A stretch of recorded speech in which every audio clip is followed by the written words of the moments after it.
সাহাবী হযরত বেলাল রাদিয়াল্লাহু আনহু কালেমা পড়লেন। এমন একটা সময়ে যখন কালেমার অনেক দাম ছিল, এমন একটা পরিবেশে কালেমা পড়লেন যখন কালেমা পড়লে পিঠের চামড়া থাকতো না, জীবন চলে যাইতো। তারপরে তিনি ছিলেন কৃতদাস। কালেমা তো পড়লেন হযরত বেলাল, রসুলের বরগাহে যে কালেমা পড়ে আসলেন। আহা, একে তো কৃতদাস, দ্বিতীয় নম্বরে সে আবিসিনীয়, সমাজে কোনোই মূল্য ছিল না তার। আরবের ভূখণ্ডে 4 পয়সা মূল্য ছিল না হযরত বেলালের। কালেমা পড়ে আসার পর থেকে অত্যাচার শুরু হলো। কালেমার জন্যে, ইমানের জন্য সবচেয়ে বেশি উম্মতের মধ্যে যিনি নির্যাতন সহ্য করেছিলেন তিনি সাহাবী রসুল, আশিক রসুল হযরতে বেলাল। আশিক রসুল এমনি এমনি হন নাই, পিঠের চামড়া দিয়ে, রক্ত দিয়ে আর জীবনের অত্যাচার সহ্য করে তিনি আশিক রসুল হয়েছিলেন। ঈমান আনার কারণে মক্কার মুশরিকরা তাকে ধরে নিয়ে গেল। আহা, সে মরুভূমির উত্তপ্ততা এখনো আছে। যারা হজে গেছেন অথবা আরবে চাকরি করেন বা প্রবাসে যারা থাকেন, প্রচন্ড গরম। মক্কায় একরকম গরম, মদিনায় আর এক রকম গরম। মক্কার গরমে শরীর থেকে ঘাম বের হয়ে আসে, মদিনার গরমে শরীর থেকে ঘাম আসে না। মরুভূমি উত্তপ্ত হয়ে যায়, বালুগুলি উত্তপ্ত হয়ে যায়, খালি পায়ে আপনি হাঁটতে পারবেন না, এমন গরম। পার ভিতরে ফুসকা পড়ে যাবে, ঘা হয়ে যাবে, রক্ত বের হয়ে আসবে। গরমের প্রচণ্ডতা এতই মারাত্মক, এই বাতাস যখন নাক দিয়ে প্রবেশ করে কলিজা পর্যন্ত ভিতর থেকে শুকিয়ে চলে আসে। আরবের গরম এত ভয়াবহ, শুধু পানি খাইতে মন চায়, শুধু পানি টানে। আরবের গরম এত ভয়াবহ, শুধু পানি খেতে মন চায়। শুষ্ক আবহাওয়া নাকের ভিতর দিয়ে নিঃশ্বাসের সাথে যখন ভিতরে যায়, ভিতর পর্যন্ত শুকিয়ে দেয়। যারা হজে গেছেন তারা জানেন কত প্রচন্ড গরম, কষ্ট হয়। হজের কষ্টটা যখন আপনি মিনাতে যাবেন, মিনা থেকে আরাফাতে যাবেন, আরাফাত থেকে আপনি হাঁটা শুরু করবেন। অনেকেই গাড়িতে চড়ে মুজদালিফায় আসে। আরাফা থেকে হেঁটে হেঁটে যখন মুজদালিফায় আসবেন তখন বুঝবেন হজ কাকে বলে। মুজদালিফায় হেঁটে আসার পরে রাত্রি যাপন করবেন, এশা এবং মাগরিব একসাথে নামাজ পড়বেন। প্রচণ্ড গরমে শুধু পানি খেতে মন চায়। এরপরে আপনি ফজরের নামাজ পড়ে আবার হাঁটা শুরু করবেন। মিনার প্রান্তরের পাশ দিয়ে হেঁটে হেঁটে জমা হারাতে আসবেন শয়তানকে পাথর মারার জন্য। ওই সকালবেলা বহু হাজি মারা যায়। এই হাঁটাটুকু সহ্য করতে না পারে বহু হাজি মারা যায়। এই সময় হেঁটে হেঁটে আপনাকে জমা হারাতে আসতে হবে দুপুরের আগে। শয়তানকে পাথর মারতে হবে, শয়তানকে পাথর মেরে তারপর আপনাকে আসতে হবে হেরামে অথবা মিনাতে, আবার আপনাকে ফিরে যেতে হবে। শয়তানকে পাথর মেরে মিনায় ফিরে যেতে অনেক হাজি মারা যায়। এই সময় অনেকের অনেক কষ্ট হয়, পানি, শুধু পানি আর পানি লাগে, প্রচন্ড কষ্ট এই সময়। এই জন্য যৌবনকালে হজ করবেন, বুড়াকালে না। বুড়াকালের হজ ঠিক মতো হয় না, কদ্দূর গাড়িতে কদ্দূর হেঁটে। যৌবনে হজ করে আসবেন, শক্তি থাকতে হজ করে আসবেন। এরপরে আপনি যদি হারামে আসেন, গাড়ি পাবেন না, হেঁটে হেঁটে হারামে আসতে হবে। হারামে এসে আপনি তাওয়াফ করবেন, তাওয়াফ করে সাই করে এরপরে আপনি হালাল হবেন অথবা মিনাতে আপনি ফিরে যাবেন। বন্ধু খুব মনোযোগ দিবেন, প্রচন্ড গরমে আপনার শুধু শরীর শুকাবে না, কলিজা পর্যন্ত শুকিয়ে যাবে। নবীর আশিক হযরত বেলালকে নিয়ে যাওয়া হলো মরুভূমির ভিতরে। হাত পা গুলি বেঁধে মরুভূমির ভিতরে রেখে দিয়ে আসা হলো। বুকের উপরে মস্ত বড় পাথর চাপা দিয়ে, লড়তে পারেন না, চড়তে পারেন না, লু হাওয়া গুলি এসে এসে শরীরের ভিতরে প্রচন্ড উত্তপ্ত বালু গরম গুলি লেগে লেগে সারা শরীরে ফুসকা পড়ে গেল। তার মনি বুমাইয়া নিয়ে আসার পরে ওই ঘায়ের মধ্যে বারে বারে বেতের আঘাত করত, চাবুকের পিটনি দিত, ফিনকি মেরে মেরে রক্ত পড়তো, ব্যথা হতো, কিন্তু কোনো ওষুধ হযরত বেলালকে দেওয়া হতো না। দিনের পর দিন কত নির্ঘুম ব্যথার রজনী কেটেছে বেলালের, তার হিসাব আপনি করতে পারবেন না। কত নির্ঘুম রাত শুধু ব্যথায় ব্যথায় কেটে গেছে হযরত বেলালের। ওষুধ দেওয়া হতো না, ব্যথার যন্ত্রণায় সারা রাত কাঁদতেন। সকাল হলে আবার অত্যাচার শুরু হতো। গলার মধ্যে রশি বেঁধে মক্কার যুবকেরা তাকে টেনে টেনে মক্কার পাথুরি রাস্তা দিয়ে টেনে টেনে নিয়ে ঘুরে বেড়াইতো। দূর থেকে পাথর মারতো, গালিগালাজ করতো হযরত বেলালকে। শুধু একই আওয়াজ আসতো, আহাদ, আল্লাহ এক, আল্লাহ এক, আল্লাহ এক, আল্লাহ এক। চিৎকার মেরে জোরে বলেন আল্লাহু আকবার। কখনো তোমাকে যদি ভুলি, হেদায়েতের আলো জেনে নিয় কাছে তুলি। কখনো তোমাকে যদি ভুলি, হেদায়েতের আলো জেনে নিয় কাছে তুলি। ঠাই দিও প্রিয়তম ওগো মহিয়ান, তুমি রহমান, তুমি মেহেরবান। অন্ধ গাহে না শুধু তোমারি গুণগান, অন্ধ গাহে না শুধু তোমারি গুণগান। বুঝেও বুঝে না তবু শান, তুমি রহমান, তুমি মেহেরবান। বন্ধু আমার, এইভাবে দিনের পর দিন রাতের পর রাত প্রচন্ড নির্যাতন হযরত বেলালকে করা হতো। মনিব একটাই কথা বলতো, বেলাল হয় কালেমা দিবি না হয় জীবন দিবি। হযরত বেলাল বলতেন, মনিব জীবন চলে যাবে, কিন্তু যে ঈমান, যেই সত্য গ্রহণ করেছি সেই সত্য কখনো কলিজা থেকে যাবে না। যে নবীর কদম ধরেছি জীবন চলে যাবে, রসুলের কদম আমি ছাড়ব না। একবার আওয়াজ তুলে বলা যাবে কি মারহাবা। বেলালের মতো আশেক যদি আমরা হইতাম, বেলালের মতো আশেক যদি আমরা হইতাম, এ দুনিয়ায় নবীর দেখা পাইতাম, এ দুনিয়ায় নবীর দেখা পাইতাম। প্রিয় উপস্থিতি, খুবই মনোযোগের সাথে শুনবেন।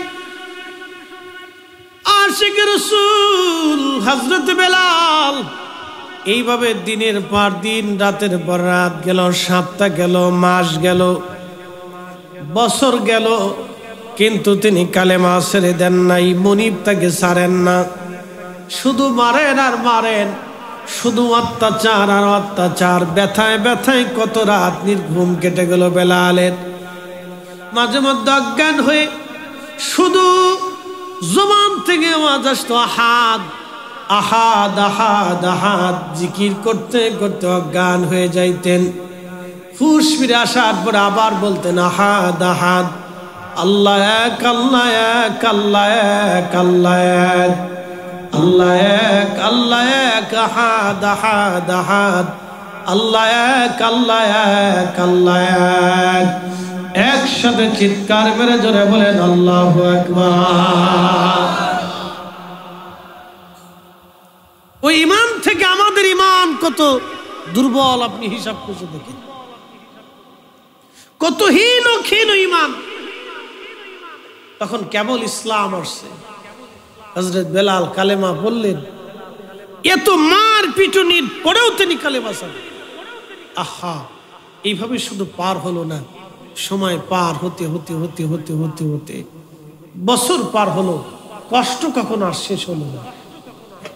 হযরত আবু বকর সিদ্দিক রাদিয়াল্লাহু আনহু রাস্তা দিয়ে হেঁটে যাচ্ছিলেন, এমন সময় বেলাল পড়ে আছে, হাত পা বাঁধা। মক্কা রাস্তার পাশে বেলালের হাত পা বেঁধে ফেলে রাখা হলো, অজ্ঞান হয়ে পড়ে আছেন।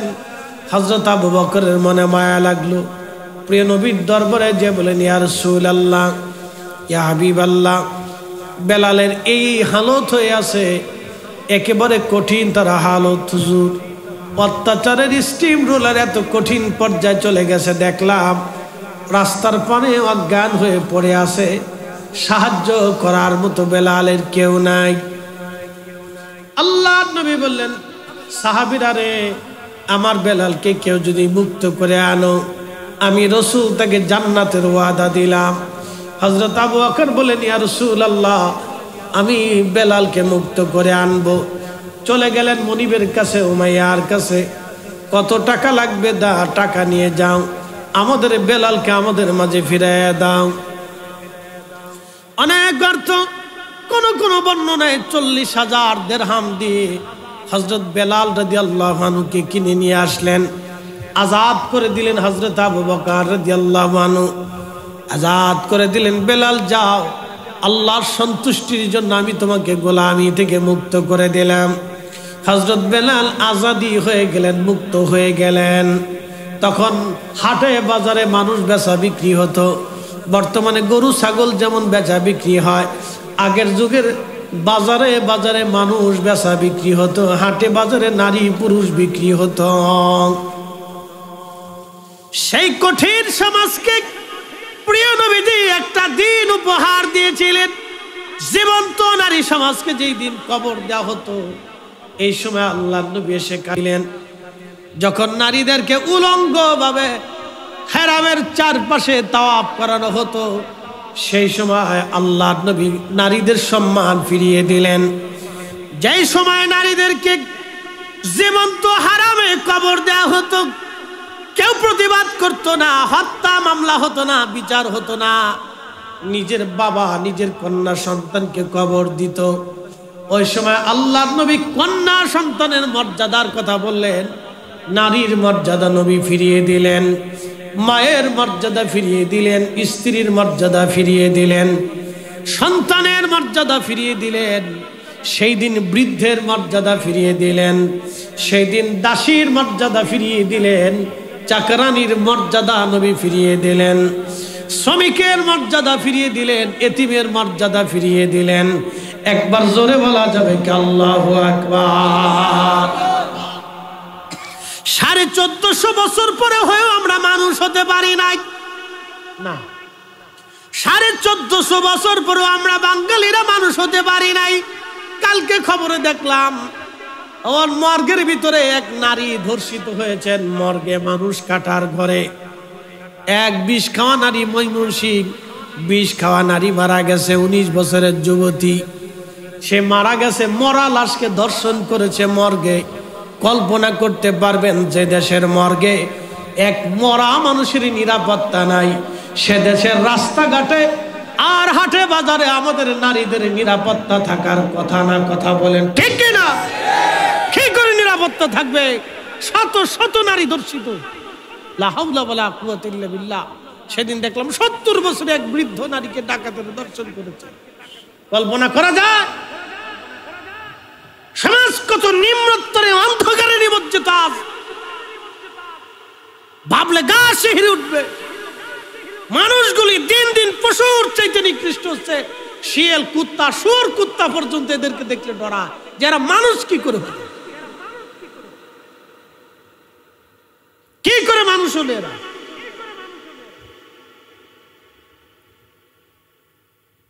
বাংলাদেশে রাত 8টার পরে একটা নারী কোনো শহরে নিরাপদ নাই।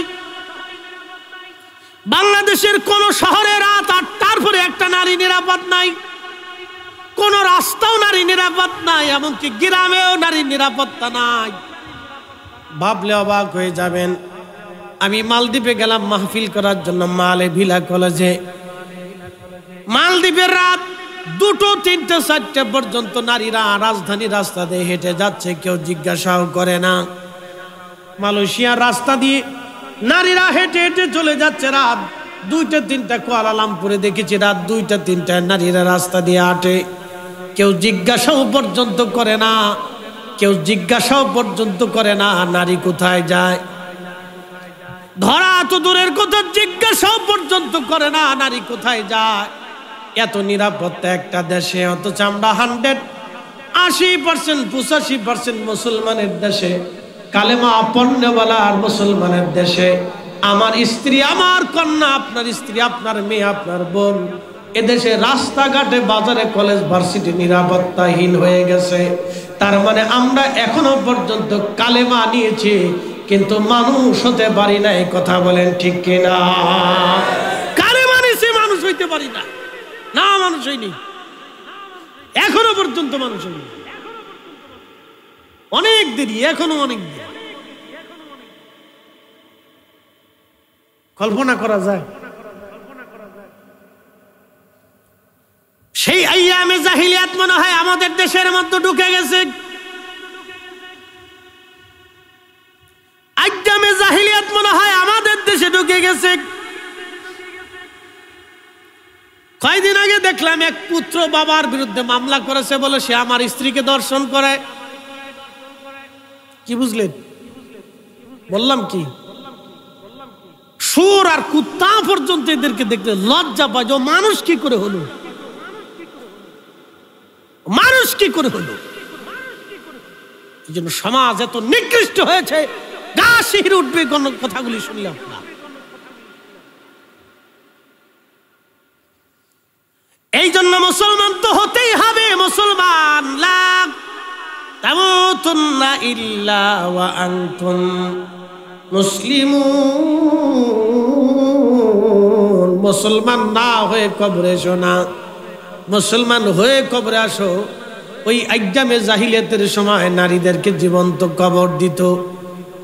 আইয়ামে জাহিলিয়াতের সময় বাবা নারী সন্তানকে দর্শন করত। আইয়ামে জাহিলিয়াতের সময় এক নারীতে বহু পুরুষে সেই নারীকে ব্যবহার করত। আহা, সেই কঠিন সময়ে কল্পনা করবেন, আজ থেকে 200 বছর আগে ভারত উপমহাদেশে সনাতনী জীবন ব্যবস্থাতে সতীদাহ প্রথা ছিল। সতীদাহ প্রথা বলে, সতীদাহ প্রথা কি? স্বামী মারা গেলে স্বামীর সাথে জীবন্ত চিতা স্ত্রীকে আগুনে পুড়িয়ে মেরে তারপরে তারা বলতো আমরা সতীদাহ প্রথার অর্থ হলো আমরা স্বামীর সাথে স্ত্রীকে স্বর্গে পাঠাই দিলাম। জীবন্ত স্বামীর সাথে আগুনের ভিতরে পুড়াইয়া একজন স্ত্রীকে স্বর্গে পাঠাইত। আজ থেকে 200 বছর আগে ভারতে হতো। মিশরীয় নারীরা সুন্দরী কুমারীকে নীল নদের পাড়ে নিয়ে জীবন্ত জবাই করা হতো। রক্তগুলি নীল নদে চলে যাওয়ার পরে ওরা বিশ্বাস করত নীল নদে জোয়ার আসে। কত নারীর জীবন এইভাবে চলে গেল ইসলাম আসার আগে।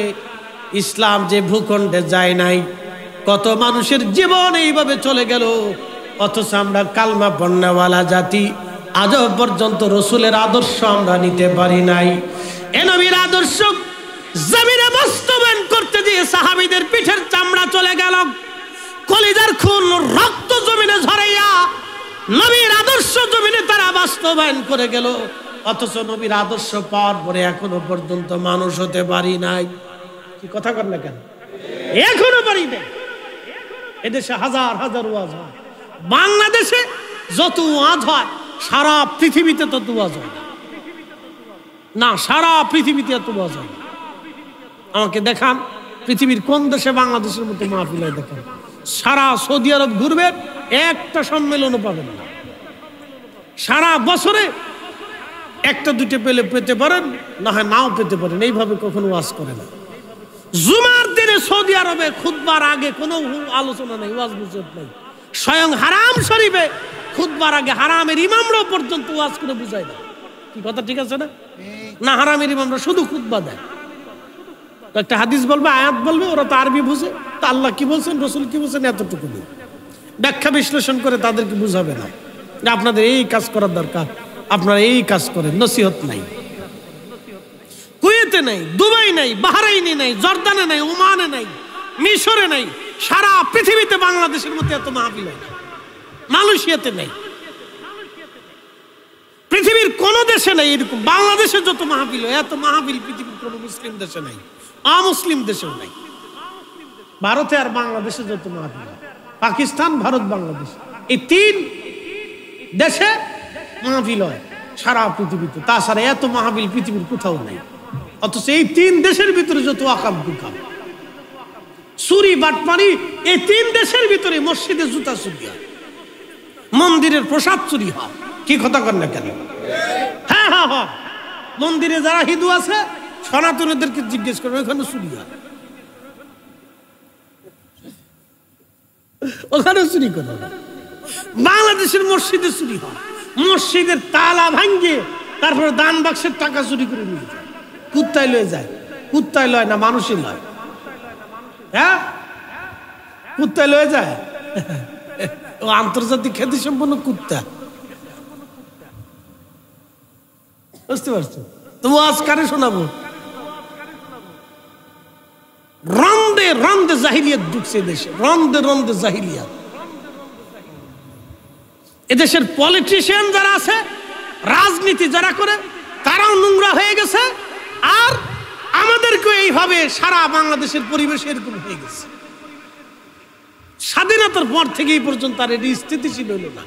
বুঝলাম না কিছু, আমাদের কপালের দোষ না ভাগ্যের দোষ না কিসের দোষ, নিজেও বুঝি না। সারা পৃথিবীর এত দেশের রাজনীতিবিদরা ভালো হয়ে গেল, শুধু বাংলাদেশটাই হইল না। যে আসে সেই সীতায় চলে যায়, না কি বলে, রাবণ হয়ে যায়।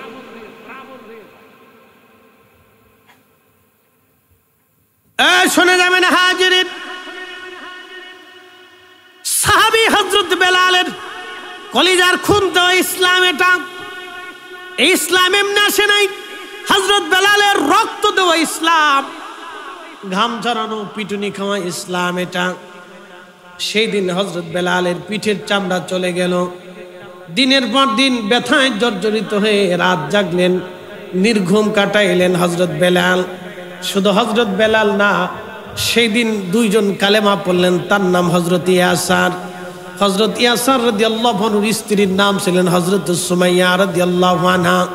তেনার কলিজার টুকরা দুইটা সন্তান, একটা সন্তানের নাম ছিল আব্দুল্লাহ ইবনে ইয়াসার, আর একটা সন্তানের নাম ছিল হযরত আম্মার ইবনে ইয়াসার।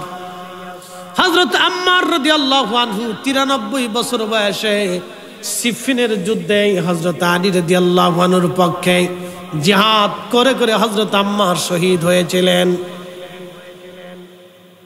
হযরত আম্মার শহীদ হয়েছিলেন 93 বছর বয়সে।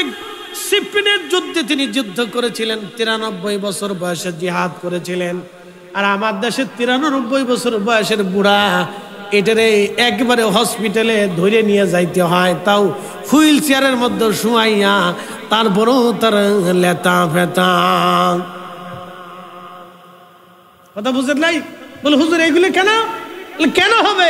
এটার পানি ভেজাল, ডাবে ভেজাল, খাবারে ভেজাল, ফলে ভেজাল, চাইলি ভেজাল, শাকে ভেজাল, সবজিতে ভেজাল, তরকারিতে ভেজাল, দুধে ভেজাল, ফলে ভেজাল, ওষুধে ভেজাল, এদেশের বিষের ভিতরেও ভেজাল। এই কি কথা করলেন? এদেশের বিষের ভিতরেও ভেজাল। বিষ খেলেও মানুষ ঠিক মতো মরে না।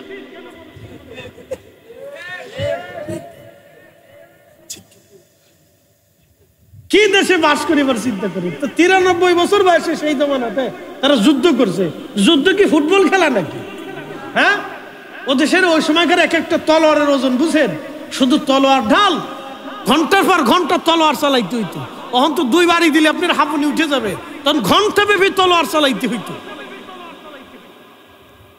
তলোয়ার চালাইতে হইতো, তলোয়ার ঠেকাইতে হইতো। যুদ্ধ ছেলে খেলে না, তখনকার যুদ্ধ ছেলে না, ওখানে এমনি একজন বন্দুক একটা ধরে টিপিস টিপিস করে মারবেন, সেই দিনের যুদ্ধই টিপিস টিপিস করে মারা যুদ্ধ ছিল না। এখন তো এটা আরামের যুদ্ধ হয়েছে, এই জায়গায় বসে খালি সুইচ টিপ দিবার ক্ষেপণাস্ত্র উড়ে যায়, ধুম করে মারবে, দূর থেকে বসে বন্দুক একটা চাপতে ধরে টিপিস টিপিস টিপিস টিপিস করে মারবে। সেই দিনের যুদ্ধ টিপিস টিপিস করে মারা যুদ্ধ ছিল না। তলোয়ার চালাইতে হতো, তলোয়ার ঠেকাইতে হতো, আবার যুদ্ধ করতে হতো, মারতে হতো, মরতে হতো। 93 বছর বয়সে হযরত আম্মার রাদিয়াল্লাহু আনহা যুদ্ধ করেছিলেন। তার মা হযরত সুমাইয়া রাদিয়াল্লাহু আনহা শহীদ, এই ইসলামের প্রথম শহীদ, এই দ্বীনের জন্য যিনি প্রথম কুরবানি হয়েছিলেন হযরত সুমাইয়া রাদিয়াল্লাহু আনহা। আহা, সেই দিন তার ভাত পাগুলি বেঁধে আবু জেহেল তার গুপ্তাঙ্গে বর্ষা নিয়ে কুপিয়ে কুপিয়ে খুঁচিয়ে খুঁচিয়ে নির্মম ভাবে তাকে শহীদ করেছিল।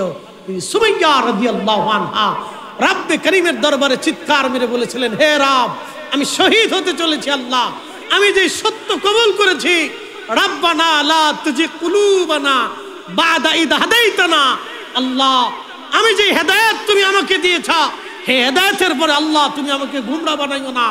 আল্লাহ, যে ঈমান আমি কবুল করেছি সেই ঈমান যেন আমার কলিজা থেকে বের হয়ে না যায়। একসাথে বলবেন আল্লাহু আকবার। না হয় না আরো জোরে বলেন, জোরে বলেন।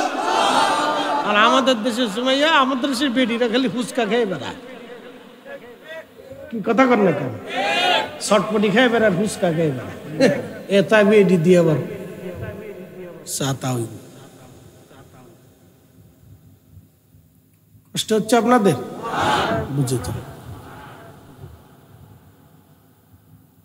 প্রিয় উপস্থিতি হাজিরিন, হযরত সুমাইয়া রাদিয়াল্লাহু আনহার স্বামী হযরত ইয়াসর রাদিয়াল্লাহু আনহু, আম্মার রাদিয়াল্লাহু আনহুর বাবা, 2 পা রশি দিয়ে বাঁধা হলো। তার 2 পা রশি দিয়ে বেঁধে 2 উটের গলার মধ্যে রশি বেঁধে দেওয়া হলো। 2 উট 2 দিকে ছুটিয়ে দেওয়া হলো, উট দৌড়াচ্ছে। হযরত ইয়াসর রাদিয়াল্লাহু আনহুর পায়ের মাঝখান থেকে ছিঁড়ে ফেরে একজন মানুষ দ্বিখণ্ডে বিক্ষিপ্ত হয়ে গেল, তারপরেও তিনি ঈমান ছেড়ে দেন নাই। আহা, হযরত ইয়াসর রাদিয়াল্লাহু আনহুর খুনের কালেমা এটা, হযরত সুমাইয়া রাদিয়াল্লাহু আনহা খুনের কালেমা এটা, হযরত বেলাল রাদিয়াল্লাহু আনহুর ত্যাগের কালেমা এটা। এই ইসলাম পাওয়ার পরেও যদি আপনি মুসলমানিত্ব না বুঝেন, কালেমা না বুঝেন, ঈমান না বুঝেন, যদি রাসূল না চিনেন, তাহলে আপনার মতো ব্যর্থ, আপনার মতো অপারগ, আপনার মতো অবুঝ আর বিবেকহীন দুনিয়াতে আর একজনও হতে পারে না। কথা বলেন ঠিক কিনা? আল্লাহ আমাদেরকে বুঝার তৌফিক দিক, সকলে বলেন আমিন। হ্যাঁ হ্যাঁ, হযরত সুমাইয়া, হযরত ইয়াসার, হযরত বেলাল, এইভাবে বহু সাহাবীদের জিন্দেগিতে আসছে মারির পর মার, পিটুনির পর পিটুনি খেয়ে খেয়ে তারপরে কালেমা দিয়ে গেছে। পাইছেন তো কালেমা, পাইয়া মসজিদের ভিতরে কমিটি নিয়ে ফিটে পিটিয়া। কালকে দেখলাম ব্রাহ্মণবাড়িয়াতে মারামারি চলতেছে। কি নিয়ে মারামারি হয়? সালমান শাহ না কোন শাহ মরে গেছে, এটা মরছে না মাইরে ফেলছে, এটা নিয়ে মারামারি। ওর সাতার কোথাকার কোন শাহ মরে গেছে না মারছে, এটা নিয়ে তোর মারামারি করার দরকার কি? 40 জন আহত হয়েছে। কি বুঝলেন? বাঙালি হত সারা জাতি, লজ্জা শরম কিচ্ছু নেই এদের। কি হাবি জাবি নিয়ে গ্রামের পর গ্রাম মারামারি করে।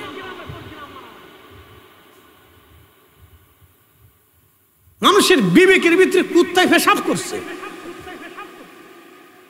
এত নির্লজ্জ হয় নাকি মানুষ? পৃথিবীর কোন দেশের এক আফ্রিকা ছাড়া, আফ্রিকার জঙ্গলিদের চাইতে নিকৃষ্ট হয়ে গেছে। জঙ্গলিদের একটা ধর্ম আছে।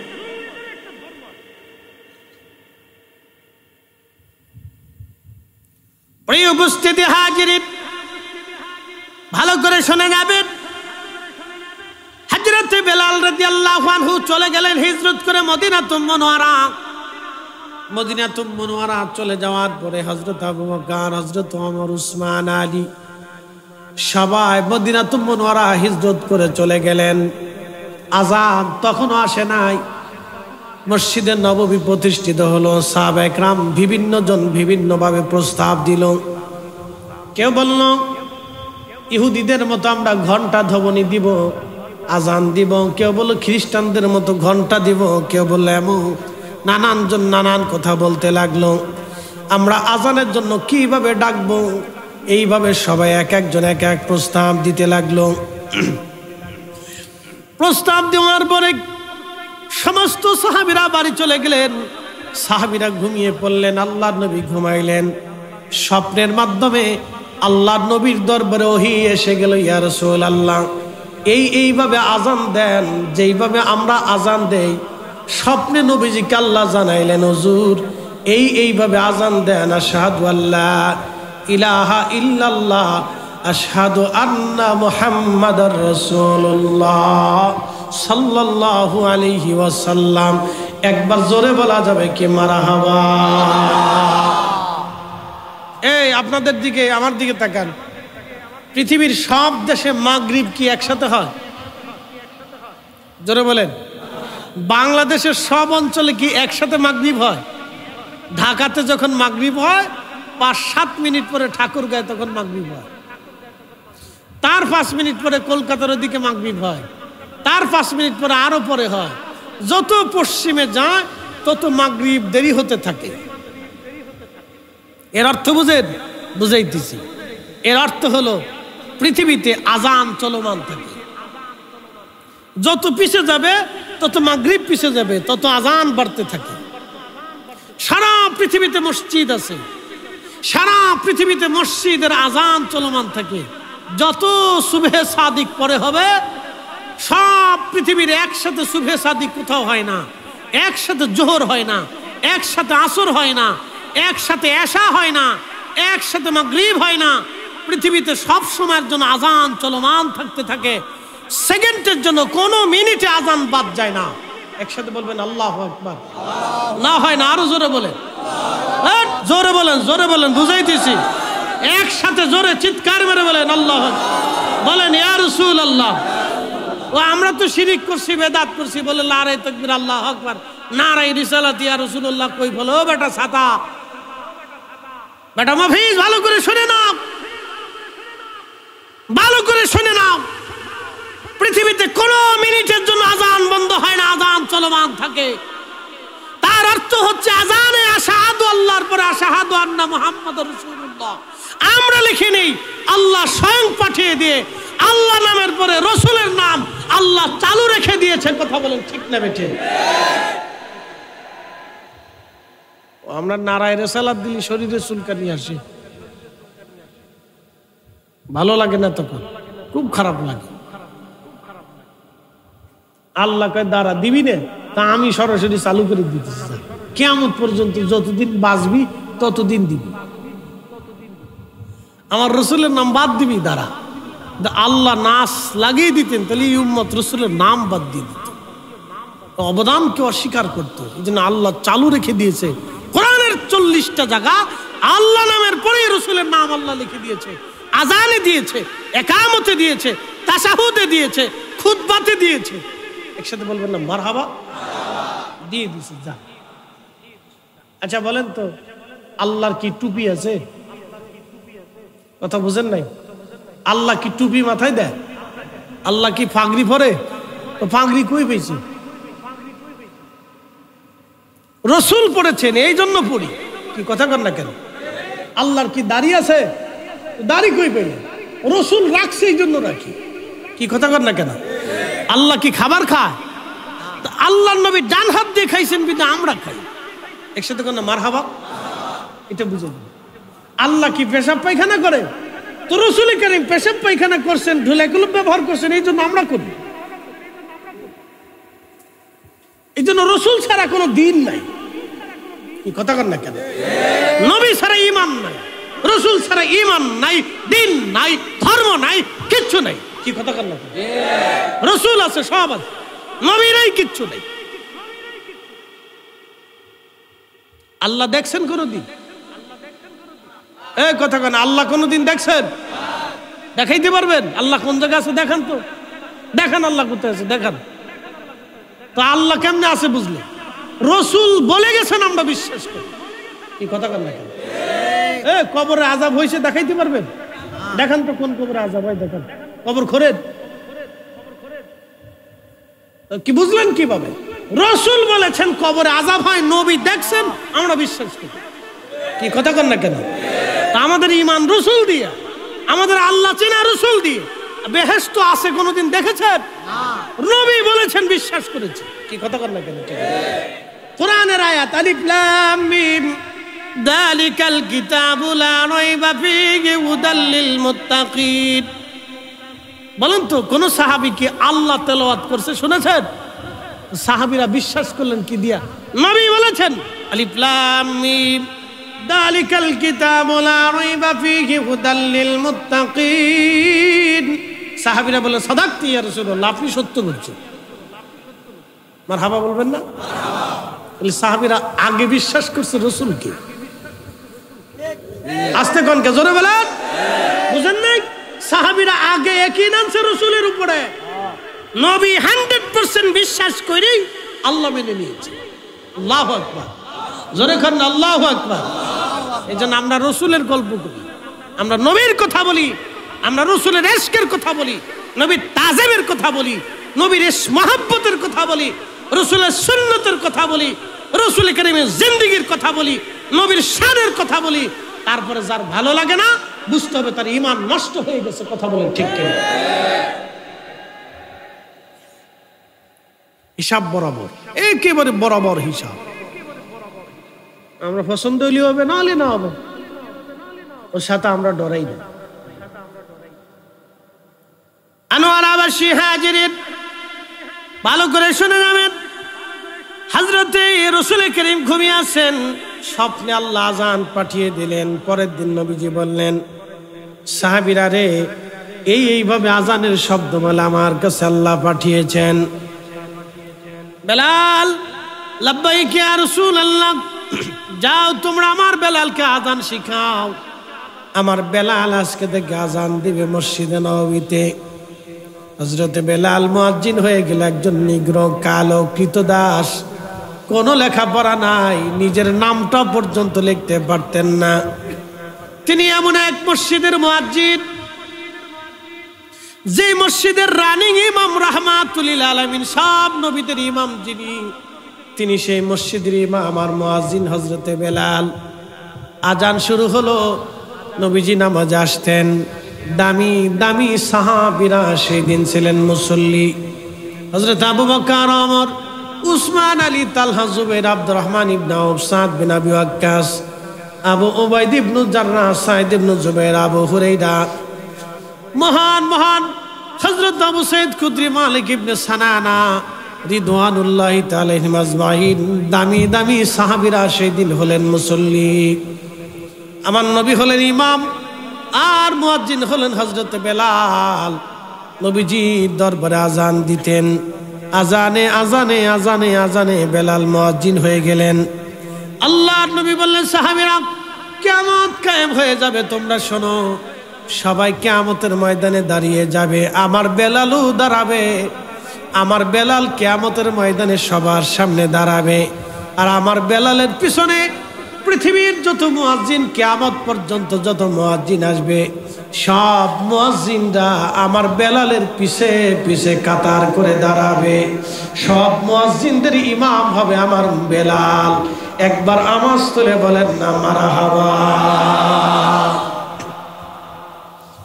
সব মুয়াজ্জিনদের ইমাম হবে হাসরের ময়দানে আমার বেলাল। এত মর্যাদা কেন হলো? শুধু ঈমানের কারণে, ইশকে রাসূলের কারণে মর্যাদা বেড়ে গেল। কারণ এত পরিমাণে তিনি পিটুনি খেয়েছিলেন, নবীর দরজা তখনও ছাড়েন নাই। রসুল দেখে কালেমা পড়েছিলেন হযরতে বেলাল। নবী দেখে আল্লাহ চিনেছিলেন। রসুল তোমারই কারণে বিশাল ভুবনে আল্লাহর পরিচয়। রসুল তোমারই কারণে বিশাল ভুবনে আল্লাহর পরিচয়। না ছিল আকাশ, না ছিল বাতাস, দুনিয়া দীপ্তিমান। রসুল তোমারি কারণে বিশাল ভুবনে আল্লাহর পরিচয়। সালাতুন ইয়া রাসূলুল্লাহ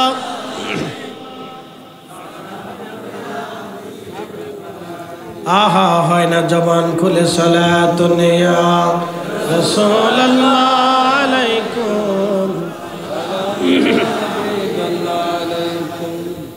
প্রিয় উপস্থিতি হাজিরিন, হযরত বেলাল রাদিয়াল্লাহু আনহু আযান দিতে লাগলেন। দীর্ঘদিন পার হয়ে গেল, অনেক দিন পার হয়ে গেল।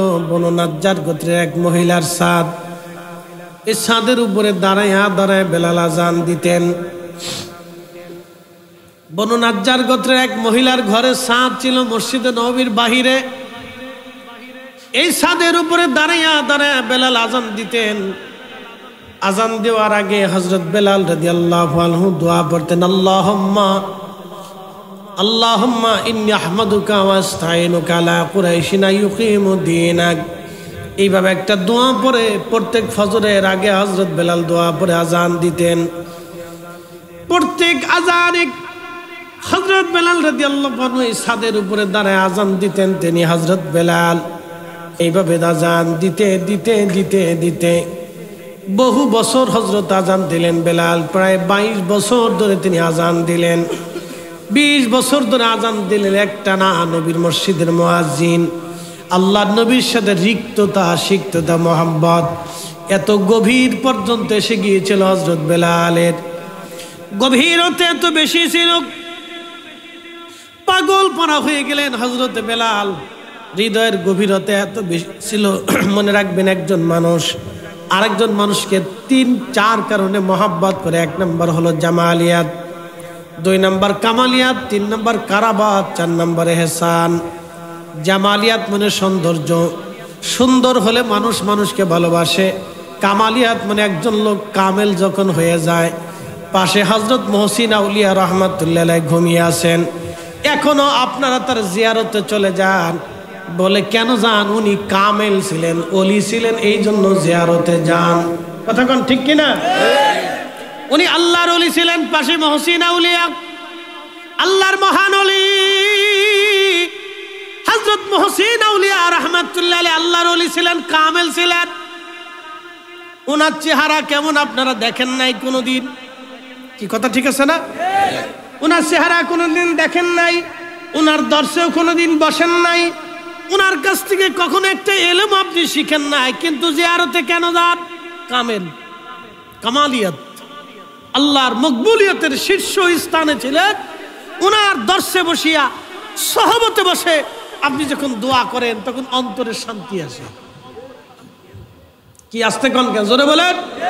কিসে শান্তি আসে? অন্তরে শান্তি আসে, দোয়া কবুল হয়, হাজত পুরা হয়, আল্লাহর পক্ষ থেকে তাইদ আসে, সাহায্য আসে। কথা ঠিক আছে না ভাই?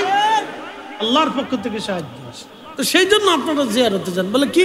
উনি কামেল, কামেলের কারণে যান। এটা নাম হচ্ছে কামালিয়াত। যখন একজন ব্যক্তি কামেল হয়ে যায় তখন মানুষ তাকে মহাব্বত করে, বিনা দলিলে মহাব্বত করে। তো প্রথম হচ্ছে জামালিয়াত, এরপরে হচ্ছে কামালিয়াত, এরপরে হচ্ছে কারাবাত। কারাবাত মানে নৈকট্য। যত কাছাকাছি থাকবেন, যত পাশাপাশি বসবেন, যত সম্পর্ক হবে, তত মহাব্বত বাড়বে। এরপর একটা হচ্ছে এহসান মানে দয়া। যে মানুষকে বেশি দয়া করে, দানশীল হয়, গরিবদের সাহায্য করে, দেখবেন মানুষ তার জন্য পাগল হয়ে যায়। কথা ঠিক আছে না? সেই লোকটা মারা যাওয়ার পরে দেখবেন বহু মানুষ তার জিয়ারতে আসে, আফসোস করে, লোকটা ভালো ছিল। আমাদের দেশের রাজনীতিবিদরা তো এই পথে নাই, আছে খালি ধান্দার পথে, খালি মাল খাওয়ার দান্দা, চুরি করার দান্দায় আছে। উচিত কথা বললে মা সব বেজার হয়ে যাবে। এই পথে নাই কেউ। একদিন এক চেয়ারম্যান এসে দোয়া চেয়েছে, ভাই আমি গত নির্বাচনে 2 কোটি টাকা খরচা করছি, চেয়ারম্যান হতে পারি নাই, আমি এখন গরিব হয়ে গেছি, আপনারা দয়া করে আমরা একটা ভোট দিয়ে। তখন আমি তার কাছে ডাক দিয়ে বললাম, ভাই 2 কোটি টাকা খরচা করছেন চেয়ারম্যানই হওয়ার জন্য, কারণটা কি? লাভ কি এখানে? কি কথা খারাপ করছি আমি? 2 কোটি টাকা খরচ করলেন একটা চেয়ারম্যানের পদের লেগে, লাভ কি? দান্নামান্দা কি? 2 কোটি টাকা এখানে খরচা না করে 1 কোটি টাকাও যদি আপনি মানুষের পিছনে খরচা করতেন, গরিব দুঃখী মেহনতি মানুষের পিছনে, তাদের চিকিৎসার জন্য, খাবারের জন্য, তাদের মহাব্বত যদি ব্যয় করতেন, আপনার চেয়ারম্যান ইলেকশনে 2 কোটি টাকা খরচা করতো না। মানুষের হৃদয়ের চেয়ারম্যানিতে আপনি বসে থাকতেন। মানুষের হৃদয়ের ভিতরে একটা চেয়ার আছে, এই চেয়ারের আসনে আপনি বসে থাকতেন, আমরণ মানুষ আপনাকে শ্রদ্ধা করতো। কথা বলেন ঠিক না বেটি? এই হতে নাই, খালি আকামের হতে আছে। রাজনীতি হলো মানুষের জন্য, রাজনীতি গরিবের জন্য, রাজনীতি দরিদ্রের জন্য, রাজনীতি খেটে খাওয়া মানুষের জন্য, রাজনীতি অন্ধের জন্য, রাজনীতি বৃদ্ধার জন্য, রাজনীতি সমাজ থেকে বিচ্যুত মানুষের জন্য, রাজনীতি আপনার কি বলে স্বামীহীন নারীর জন্য। রাজনীতি হচ্ছে হত দরিদ্র গরিবের, যার ঘরে খাবার নাই তার ঘরে খাবার পৌঁছানোর জন্য। তা না হয়ে গেছে উল্টা রাজনীতি, হেরে ফিটাও, হেরে মারো, হেরে গুতাও, হেরে চলে দাও, হেরে ধরো, হেরে হান দাও, হেরে খুন করো, এইগুলি এসছে। খালি ধান্দা ধান্দা ধান্দা।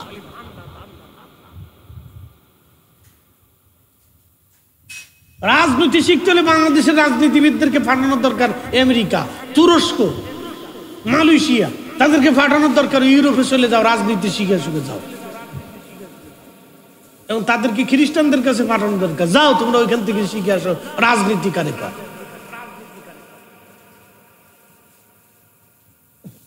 যা হোক, এই সাবজেক্ট আমার না, কিন্তু তারপরও দুঃখের সাথে কথাগুলি বলতেছি।